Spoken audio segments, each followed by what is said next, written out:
ஏ ஐஷா, இங்க பாரு, சூப்பரா இருக்குல்ல. இந்த மாதிரி நம்மளும் நெயில் பாலிஷ் வாங்கலாமா? சாரா, நம்ம நெயில் பாலிஷ்லாம் போடக்கூடாது. நம்ம நெயில் பாலிஷ் போடுறதுனால நம்ம செய்கிற ஒழு ஏற்றுக்கொள்ளப்படாது. ஏன் ஐஷா, அதனால என்ன?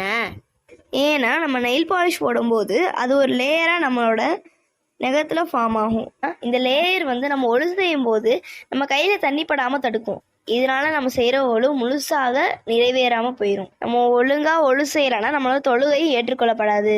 ஆனால் ஆசையாக இருக்கே ஐஷா. சரி, போட வேணாம். உனக்கு அப்படி ஆசையாக இருந்துச்சுன்னா மருதாணி போட்டுக்கோ. ஏன்னா அது லேயராக ஃபார்ம் ஆகாது. அது மட்டும் இல்லாமல் இது நமது நபி ஸல்லல்லாஹு அலைஹி வஸல்லம் அவர்களின் சுன்னத்தாகும். ஐயா, அந்த காசை வச்சு நிறைய சாக்லேட் வாங்கி சாப்பிடலாம். சாரா, அவனுக்கு ஏது இந்த காசு? அதுவா, நான் கீழே கண்டு எடுத்தேன். சாரா, பாவம்ப்பா, அதை தொலைச்சவங்க தேடிட்டு இருக்க போறாங்க. முதல்ல இந்த காசை யார்கிட்டன்னு கேட்டு கொடுத்துட்டு வா. இல்ல ஐஷா, நான் எல்லார்கிட்டையும் கேட்டுட்டேன். எல்லாருமே இது என்னோடது இல்லைன்னு சொல்லிட்டாங்க. சாரா, அதை நீ 1 வருஷத்துக்கு பயன்படுத்தக்கூடாது. இந்த 1 வருஷத்துல நீ எல்லார்கிட்டையும் இதை பத்தி அறிவிப்பு செஞ்சுக்கிட்டே இருக்கணும். அப்படி அதன் உரிமையாளர்கள் தேடி வந்தாங்கன்னா அதை நீ கொடுத்துடணும்.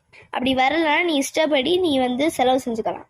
இதுதான் கீழே கண்டெடுத்த பொருளுக்கு நபி ஸல்லல்லாஹு அலைஹி வஸல்லம் அவர்கள் நம்மளுக்கு காட்டி கொடுத்த வழி.